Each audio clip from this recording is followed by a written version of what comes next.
वैष्णवीच्या खुनानंतर आरोपी साहिलची आत्महत्या. जॉगिंग ट्रॅकलगत झाडाला गळफास घेतलेल्या अवस्थेत मृतदेह आढळला. खून करून फरार झालेल्या संशयिताचा काही तासातच मृत्यू. इंदिरानगर परिसरात खळबळ. इंदिरानगर परिसरातील वनसंपदा सोसायटीजवळ शुक्रवारी रात्री 10 ते 10:30 वाजण्याच्या सुमारास 20 वर्षीय वैष्णवी आवारे हिची धारदार शस्त्राने गळा चिरून निर्घृण हत्या करण्यात आली होती.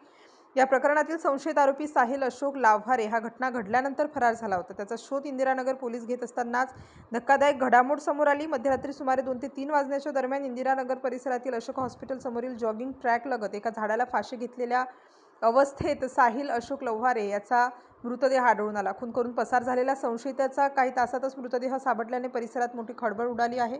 प्रेम प्रकरणातून हा खून झाल्याचा प्राथमिक संशय व्यक्त केला जात असून नेमके कारण आणि घटनाक्रमाचा तपास इंदिरानगर पोलीस करीत आहेत.